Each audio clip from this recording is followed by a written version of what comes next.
A wiseacre once said that the modern American is the person who drives to the bank in a car on which he's still making payments, on a highway that was financed with bonds, with gasoline in his tank that he bought on his credit card. Yeah, we know a lot about debt in America, mostly how to get into it, and don't know much about how to get out of it. Now, I thought that was pretty funny, but sadly, it's true. As Americans, we know a lot about getting into debt, but we do so poorly at getting out of it. Money Geek, an article I found on the internet, said that in 2022, the average household debt increased by $12,000 up from the previous year. So all debts, the average household increased by $12,000. That same article looked at the different kind of debts a household have and said that 45% of all households carry over credit card debt from 1 month to the next, not paying it off. Another article said that credit card debt rose from 2021 to 2022 by 14%. And then my last stat for you, Dave Ramsey said that the average American today has $14,241 in credit card debt with an average interest just over 17%. So why are these statistics so important? Well, if you remember from last week, in America, we listen to the culture, and the culture teaches us and seduces us into spending every dime that we have.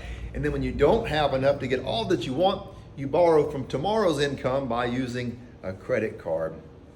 And typically, the average American household does not have enough money saved if a financial emergency hit. They're living paycheck to paycheck. And with this heavy amount of debt, when a financial storm comes, or even a personal storm comes, you're going to be in trouble. Debt is a major enemy of our finances and even of our spiritual lives at times. First, I want to say that the Bible never forbids us to get into debt.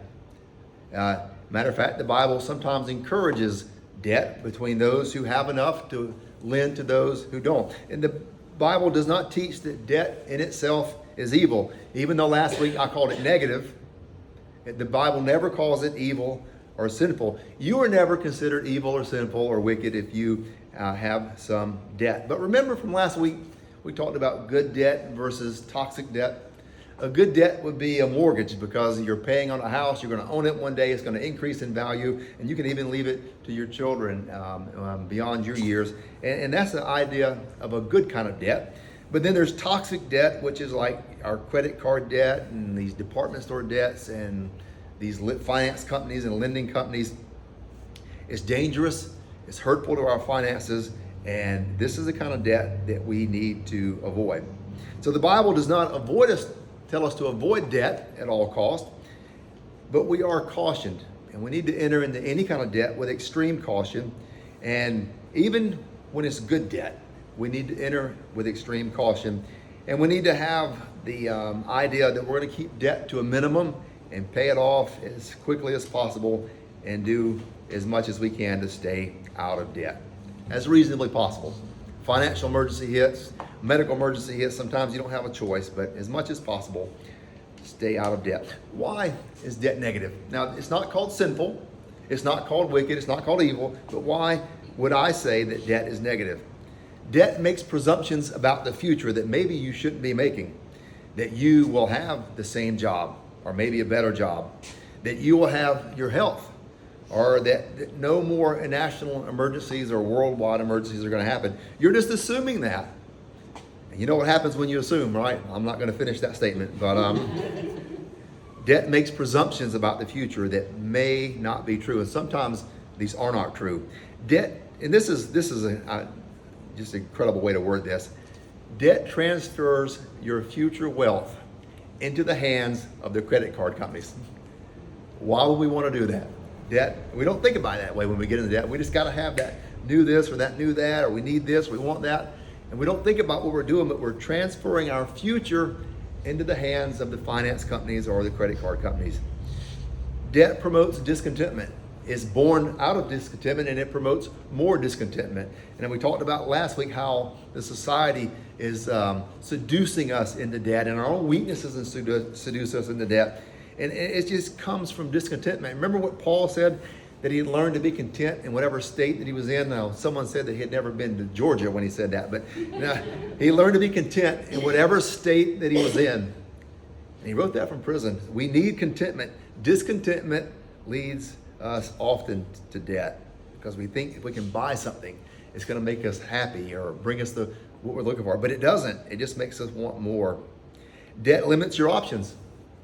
When you get into debt, you've got to have a future where you're making at least as much money that you're making, and maybe you can't change jobs, maybe you can't move, maybe you can't stay home, or maybe you can't retire. There's all kind of things. Debt limits your options when you're carrying debt, and especially heavy debt. And debt's expensive. Miss Hunt gives this example, and I told you I've been using some material from her, 7 Money Rules for Life by Mary Hunt. I like this book because it's simple. It's just easy to read. She doesn't complicate things. She doesn't go into all these financial stuff that most of us don't even need to hear. It's just super simple, and it's good stuff. Her stuff is based on the same as some other books that I've read. She doesn't write this as a Bible study, but most of her stuff is intensely biblical. And so I recommend this book to you, 7 Money Rules for Life by Mary Hunt. A great way to put a plan for your life. That's what we're going to talk about today, a financial plan. But she gives us an example about debt being expensive.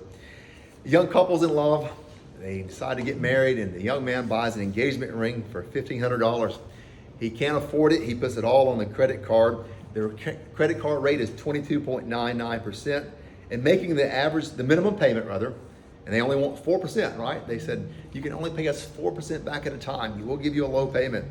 It would take him 9 years to pay for that ring, and the ring that originally cost $1,500 would cost $2,675, nearly doubling.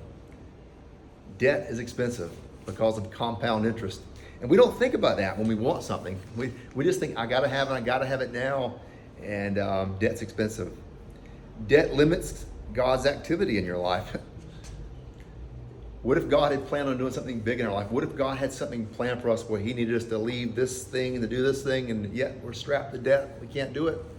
So debt could limit God's activities in your life. Debt promotes materialism and other unhealthy desires in us.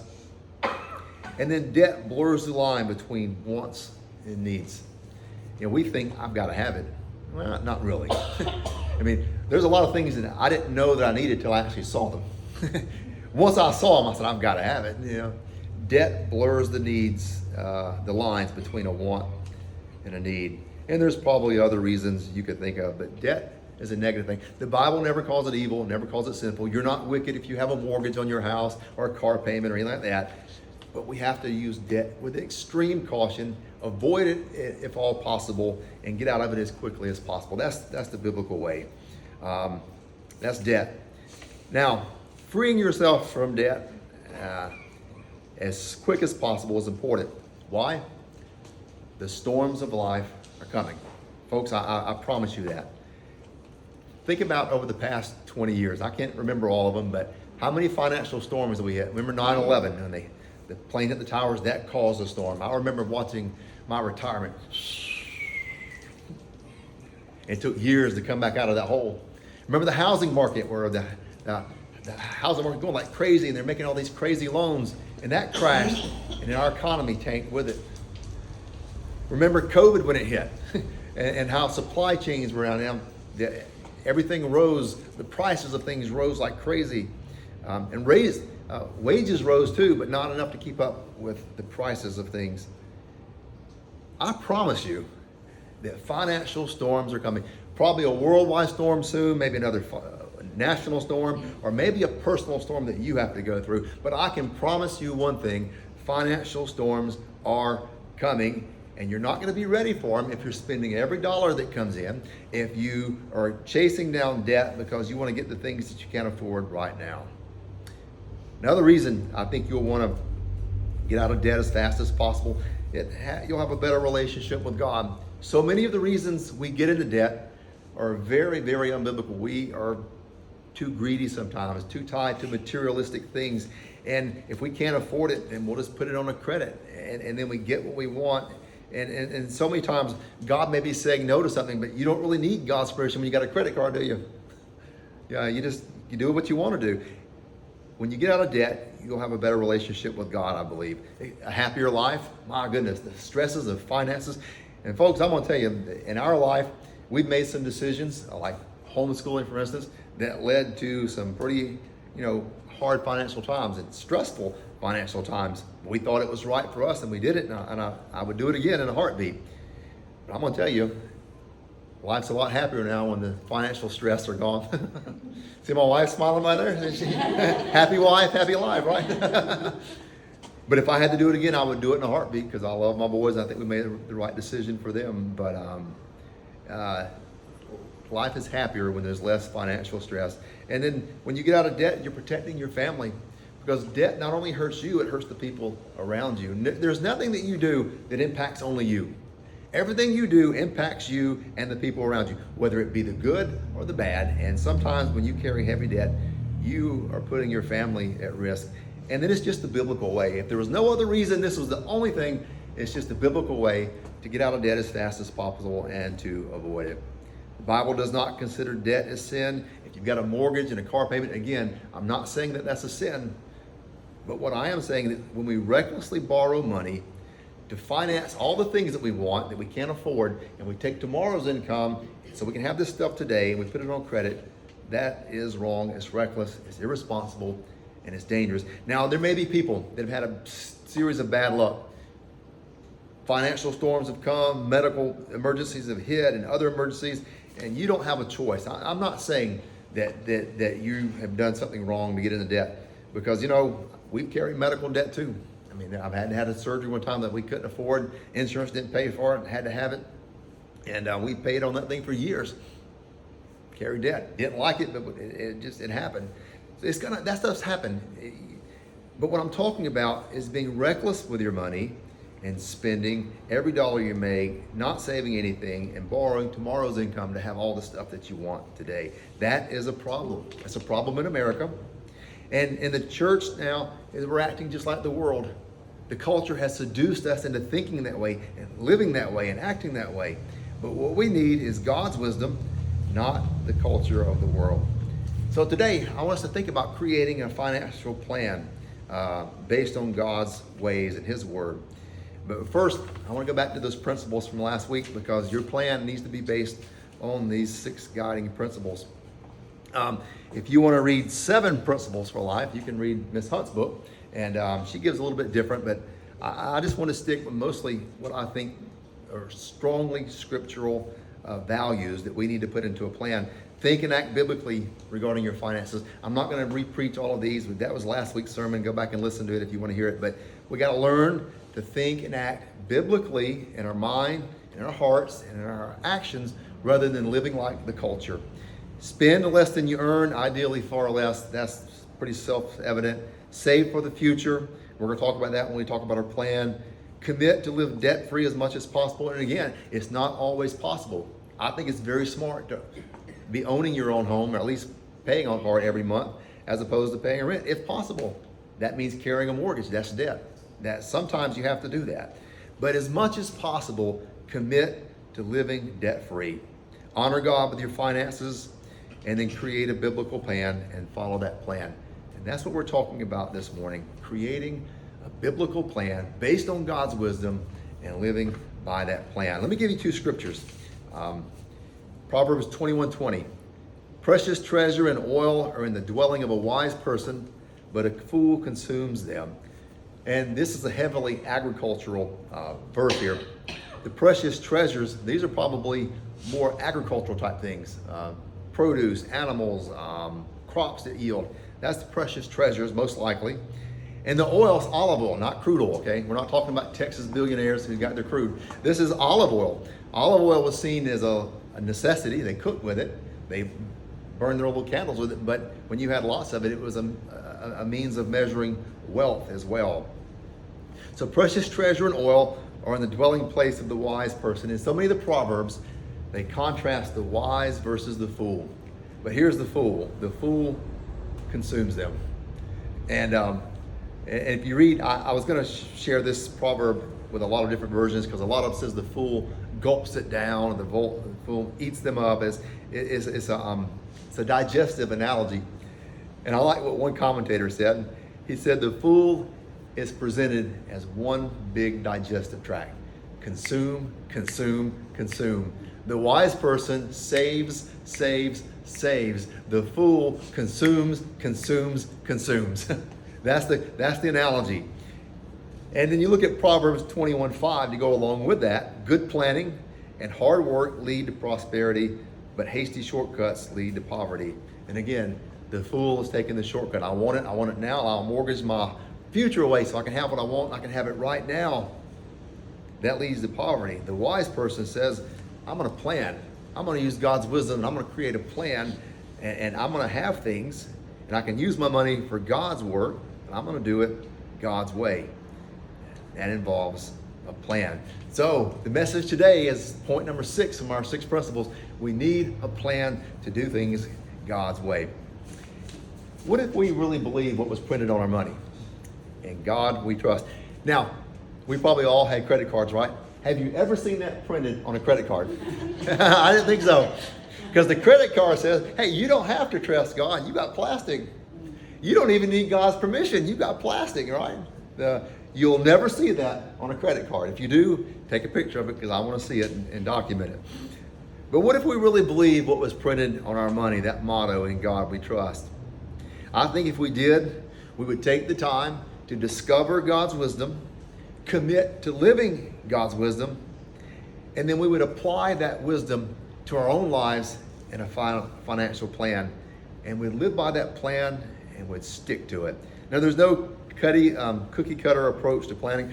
I really wanted to lay out one plan that would work, but we're all in different places in our life. And there's no one plan that works, and there's different ways of doing it. I mean, there's do some things first, do other things second. I mean, so there's no real plan, but there are some elements. And I'm going to give those to you in a minute, what I think good elements should be in any financial plan. But by plan, I don't mean budgets, okay? I don't like budgets. I don't like creating them. I definitely don't like living by it. I like the freedom of having some freedom. And budgets are like wearing shackles. But hey, some of you may love budgets, and that's super cool. Go create a budget, live by a budget, and do all that writing and typing. That is awesome. But you got to have some kind of a plan. Some kind of a plan, whether it be a budget or whether it be just a financial plan, principles you follow, you need some type of plan. Now, my wife and I are both very frugal people, and we pretty much have a plan. We've written out parts of it, but we haven't really put it formally in a budget. But we pretty much have some financial principles that we agree upon that we follow. So create a plan, commit to it, follow it, and if you're married, as a husband and wife need to come to agreement on this. This needs to be something you both can commit to. In some cases, it's really good to put this in writing. Most of the time, it's really good to put this in writing because if you have disagreements, you come back to what you wrote down and you both agreed upon. And if you take a knife and cut your finger and seal it in blood, no, I'm kidding, don't do that, all right? But you don't have to seal it in your own blood, okay? This is not a covenant that has to be ratified by blood. But sometimes it helps to write this stuff down and both sign it, especially when one has a tendency to go away from the Bible, or maybe both have a tendency to go away, or maybe just both have different ideas about finances. Come back to what you agree upon, put it in a plan, and live by it. You know what they say about plans, right? Failing to plan is planning to fail. Failing to plan is planning to fail. And since half of Americans have credit card debt they're carrying over from one month to the next, and there have been plenty of times in my life where we carried over credit card debt from one month to the next, and sometimes not because we wanted to, it's just because the way things were and where we were in life. We're going to start a plan that deals with getting out of credit card debt. It deals with spending, it deals with saving, it deals with some insurance and other things too. I just want to throw some things out to you to consider when you put together a plan. So here's some things to consider. I've thought about eight or 9 things, maybe 10 things. I'll put some of these together, but when you create a plan, the first thing to do is you got to assess the mess. In other words, sometimes our finances are a mess, not because the world thinks that, but maybe just because we got away from the way God wants us to do things, and it's messy because it's not God's way. Sometimes our finances are so messy, Even the world would say, hey, that's a mess. So start where you are. So what do we mean by assess the mess? What are you spending your money on? How much are you spending? How much of it's recklessly spending? What are your bills? What are your credit stuff that you owe? You gotta assess all that, and that's where you gotta do some writing. Even if you don't want to make a full-fledged budget, you gotta do some kind of writing at this point. List your bills, list your debts, and then start trying to figure out what you're spending your money on. Is it cable? Is it subscription? Is it getting your nails done? Paying someone to cut your grass? Is it paying someone else to wash your car instead of you doing what? I mean, this could be all sorts of things. What are you spending your money on? Is it that cup of coffee that you get on the way to work? Is it eating out lunch every day? The money is going somewhere, and for most of us, most of the time, we don't know all the place that money's going, because we have so many little places, $5 here, $10 there, $50 here, and money's going and going and going. But if you're going to take care of this, you've got to know where your money's going. You got to know what you owe and what your bills are. And this might be number 2 is a good place to maybe get those bills down. So second thing that I recommend is the slash for cash. What can you cut? What can you give up? Especially if you got debt. If the goal is to get out of debt, what spending can you cut to get out of debt? Remember one of our principles? Spend less than you earn, ideally far less than you earn. So if you're carrying, especially credit card debt, you've got to do this. You've got to do this. Cut your spending. What can you give up? What can you get rid of so you can get rid of these credit card debt? And I guess, I should have put number 3 right here, or number 2 should be this. Maybe you can write that in with number 2. No new charges. And I was just thinking, that should be known. No, that's it. No new charges.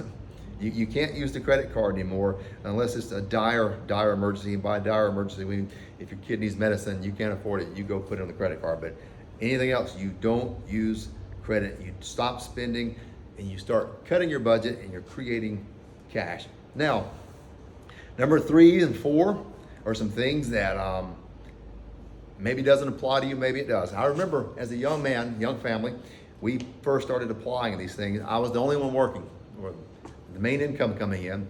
And I think my wife may have had a part-time job, but we had a child. So I remember reading some of those financial books, and it talked about getting proper insurance. And I never thought about this. And so I bought term life insurance, not the whole life, but term, because it was cheap, and it's what insurance does. Sometimes we misunderstand what life insurance is all about. Life insurance is not something so you can make money if someone passes. Think about life insurance this way. Life insurance covers an income. If the main breadwinner of the household were to pass away, what's going to protect that income? That's what life insurance is for. And if you just go opening life insurance policies on everyone, thinking, well, if someone passes, I'm going to make some money. You know what? If they do pass, you know who's going to be a suspect? You're going to be on a TV show, right? So don't do that. Do you need life insurance? Maybe it doesn't apply. If you're later in life and you are past that, you've already got a lot of money saved, maybe you don't need the life insurance.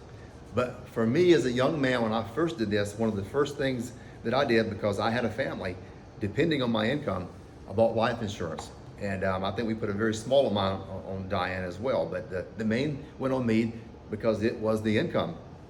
So you got to think about that. You're not married, maybe you don't need it in life insurance. If you don't have anybody depending on you, maybe you don't need it. So think about whether you need it or not. And I also say, think about retirement. Think about retirement. If your company has one of those plans that if you give into it, they match it, I think you've got to start doing that as early as possible. I don't have the exact numbers, but I read an example. There was person A and person B. Person A started their retirement putting so much in per month, and they did it for from age 20 to 26. And then they stopped and never put any amount in again. So let's just say 100 a month. For 6 years they did that, and then they stopped. The next person, they didn't start till late in life. So they started at 26, put the same amount of money in every month, and they did it all the way to age 40. Now you would think, who's gonna have the most money? Person B put far more money in because they did it for a longer amount of time. And you think, okay, surely they're going to have more money. Not so. It's person A. Why? Because they had time. And that's why I put this first. In retirement, if you put money in retirement for when you need it later in life, the earlier you do it, the better. So you need to think about things. Do I need insurance? Can I start my retirement yet? But number 4, move toward honoring God with your finances. What do you mean by that, Pastor? Some people may be so deep in debt that they can't follow God's plan to tithe and give 10%. They're living paycheck to paycheck and it's not there. Could you do 1%? Could you do 3%? Could you do something? Could you do something to move toward that? And then as God starts freeing up some money, you start paying off some bills, you start getting wiser with your money, you might start moving that up to the full 10%. And that's controversial. There would be some that would say, no, you do the tithe, do it automatic, do it right, let the chips fall where they may. But if you created lots of debt, I believe you got to pay that debt off. And you start moving toward God with amounts, maybe get up to the 10%. And again, that's something that everyone's different, and maybe that doesn't apply to you. Number 5 is to rapidly pay off your credit card debt and other debts. These are your toxic debts. These are the ones that are so bad. And here's a way of doing this. And as I read through different plans, there were some people that said, don't pay off your mortgage, invest that money. I don't like that. I don't think that's biblical, and I don't like it. There's others says you got this formula where you calculate this by this and this. I don't like math. I don't like that. But what I like about this is super simple. You take your smallest debt, like your credit card debt, your next biggest, and you start the snowball effect. Anyone can, even if you're living paycheck to paycheck, you can follow this plan and get out of debt. Why? First of all, no new spending. You're taking that month. This is your starting point. If we started right now for April, what did you pay on each one of those bills? Write that number down, because that number is not going to change for you. And you take the first one, you pay that payment. Next month, when the bill comes due, the credit card company is going to say, hey, you owe less this month. You can make a smaller payment. Don't do that. You make the April's payment. The following month is going down even more. Oh, you don't have to pay that full amount. Just pay this amount. No, you're going to pay the amount that you started with, April's payment, and pretty soon you're going to get this bill paid off quicker. Now, once that bill's paid off, and you start with the smallest, why? It's an emotional high. When you get something paid off, it's an achievement. It's something high. It's something you've accomplished. So the next bill, you're going to pay that minimum payment, and even every month they're going to tell you to pay less. Don't do it. But also, you're going to take your first payment and add it to that. Pretty soon that's going to get paid off pretty fast, isn't it? And the same thing with your third payment. You take the first 2 and you pay it with that, and you get it paid off faster. It's a snowball effect. And when you make a snowball and you want to make a snowman, you start off with a snowball, don't you? You pack it and you roll it in the snow, and it gets bigger and bigger and bigger. It's what this is. You start paying one, you pay, and you get it down until you get all your credit card stuff paid off. There's other ways of doing it, but that's just, to me, that's the best way. Supposing now you've got all your credit card debts paid off, maybe it's time to create a reserve. Now, some people would tell you to do number 6 before number 5. I like doing 5 first, and again, you got to find out what's right for you. You need like 3 to 6 months of reserve in an account that you don't touch. These are strictly for financial storms. If you lost your job, if you lost your health, you could live for 3 to 6 months with no help from anybody else. You can still pay your bills because that money's been saved up, set aside. You need another savings account that has one that you save up for your big purchases. You're going to need a washing machine soon. You're going to need a new roof on the house. You're going to need a new vehicle. That's a separate account, but you need the savings in that too. And you know what you need, because if you're living in an older house with an older heating and air, older roof, you know these repairs are coming. But you need to save up some for your big purchases. So you've paid off credit card debts. You've got your reserves in the money. You've got money saved up for your next purchases. What are you going to do next? How about you tackle your automobiles? You get those paid off. Remember all that money that you had when you paid off those credit cards? You've charged nothing new. You didn't add to them, so that they're paid off. All that money was going into savings, but now you're going to roll that money that you've been paying on your credit cards that was going in your savings, and you're going to rapidly pay off your automobile. And once you got that paid off, yay, I can get a new automobile, right? No, because you're not spending money. You're following God's way, right? You're going to take that money and you're going to pay off your mortgage early and work on getting that paid off. Do you see how you can be debt-free just by cutting spending, just by continuing to save? And then number 9 is once you do this, you continue to save, invest, and then use your money for good. And you know, God wants us to be at a place where we can help other people. God would love for Christians and churches to be to the point where they can actually help other people. I never forget, one of the coolest things that I've ever done in any church was at Genesis Church, when we took on that goal to put a well in for the people of Palangini. And that's a hard little name to say, but it's a little town in South Africa. They didn't have clean drinking water. And we raised $20,000 to put that well in. That was an enormous money for our small little church. And people gave, and they got other people to give, and we got people wealthier than us to donate to it. We donated. We had yard sales and raised money, and we put that well in. And I got pictures back from the well, and there's a church and a children's center all around that well. And God's doing an incredible thing. God wants us to do stuff like that. But if we're spending every bit of money coming on our own, and we're financing our future to get all the stuff we want and deeply in debt, we can't do that kind of stuff. We can't do that kind of stuff. That's just some things to consider. I can't tell you how to make your plan. Your situation is different, but create a plan. You know, there was a time in my life where a lot of these things were things that I had to do, like paying off the credit card debts. We don't have that anymore. But you know what we're doing now? We got this plan where we're rapidly paying down our mortgage, and we're kind of living in austerity at times because I want it paid down fast. I don't want it done in 3 years. I want it done in 2 years. And so we're living in some austerity to get it paid off. Guess what? Guess who's going to be breathing heavier, easier, and a little bit lighter when that thing's done? And every month when the bill comes in, I say, Diane, let me see it. Show me the bill. I got to see things.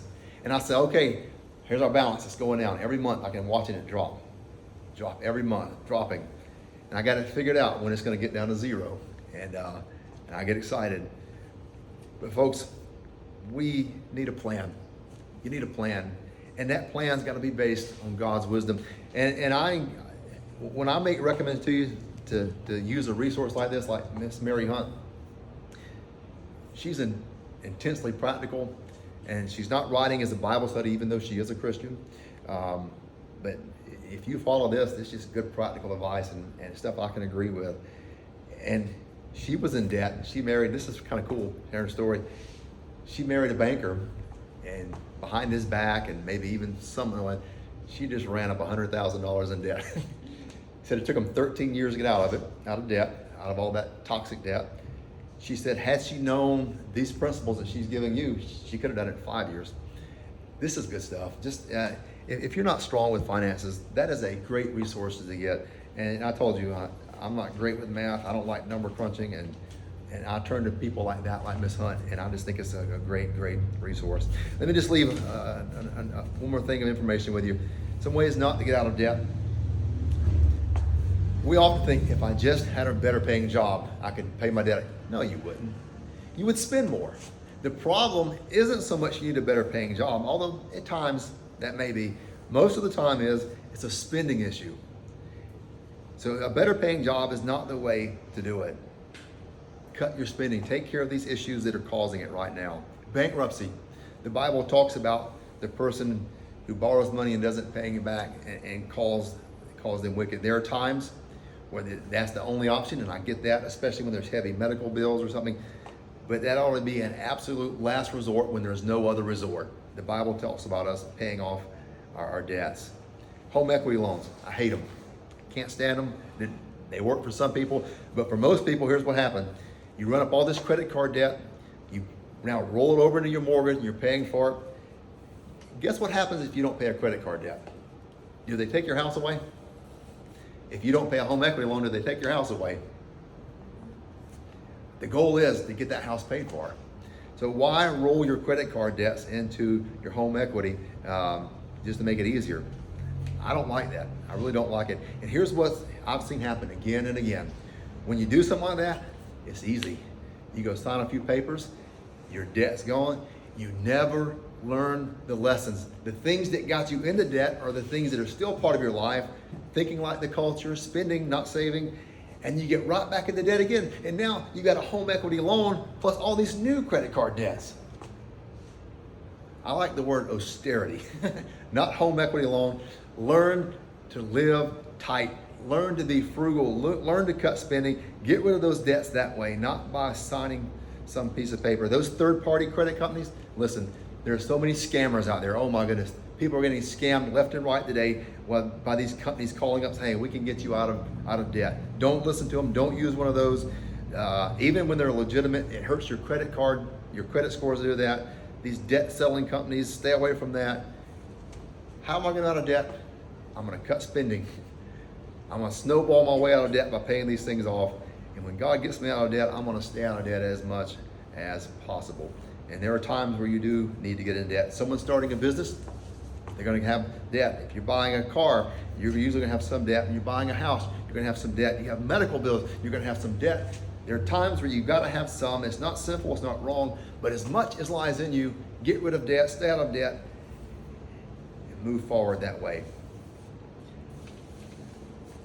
Your future awaits you. I wanted to leave you with some vision casting. I want you to think about a future where if you wanted to buy something extra, you've got the money to do it. If something went out in the house and, you know, your refrigerator or your dishwasher or your water heater, rather than putting on the credit card, you could just go to your savings and get that money out. A time maybe that all these credit cards, you don't have all this high stress of trying to pay this back. You're not shuffling money 1 month.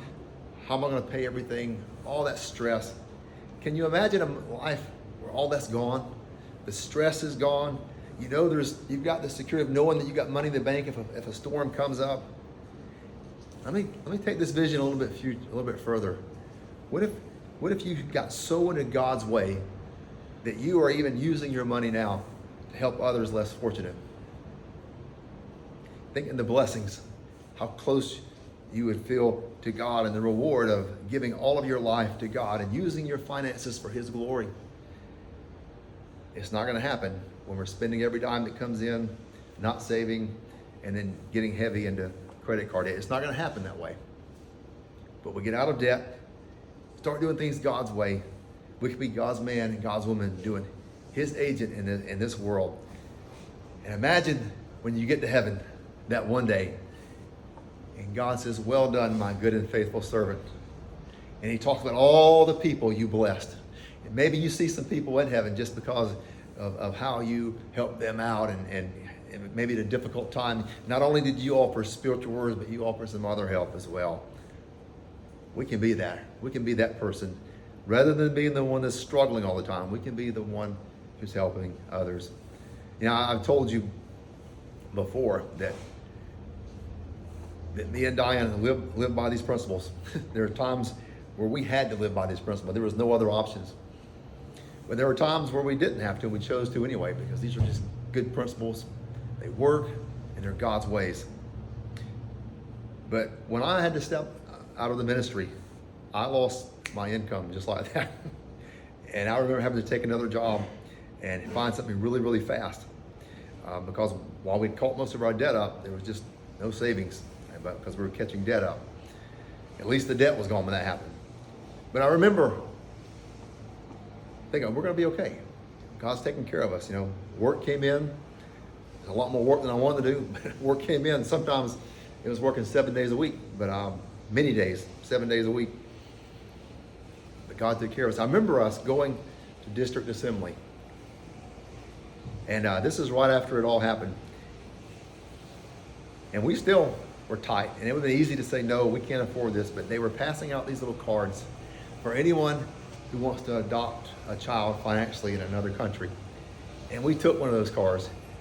And that's been how many years ago? 9 years ago. This little girl, we get pictures. She's turned into a teenager now. And we can see how we blessed her and helped her all along the way through this child sponsorship. Did I get rich doing that? Absolutely not. But one day, I want to see her in heaven. And I want to talk to her about how we were able to bless her. It's not all about us getting money and being richer and having the stuff we want. If we can see our money from God's perspective, He's entrusted us with it, yes, to bless us, but to bless others. I hope you can see that vision for your life. Well, how's that vision going to happen? By putting these principles we've been talking about into practice. And right now, you may be looking at a path, and it seems like a long path, but it can happen. There's an end on the other side of that path. Get on the path, make the commitment, start it today. And you know what? We ordered some extra of these books in the back, so we have several if people would want to get a copy, and we got them half price. I told you, be frugal. I'm putting into practice what I preach to you. And some of them they're used, but they're okay. A used book reads just as well as a new book, does it not? And it costs a lot less money. Put these principles to practice. Father God, we've looked at something very difficult today, our personal finances. And we may look back over our life and feel periods of shame where we didn't honor you with our finances. Or maybe times we look back when things were tough and we can be proud of how we put these principles into practice. You brought us through storms because we live by your word. Or maybe today as we look forward, you're just talking to our hearts about a financial plan to move forward with our life. God, as we plan, as we move forward, I pray we wouldn't just haphazardly go forward with something so important as finances, but we would seek your wisdom, create a plan, and commit to following that plan and do things your way. Touch our hearts, Lord. We want to be that person one day where we're using our money for the glory of God and for your kingdom, building it here and around the world. We ask these things in Jesus' name. Amen and amen.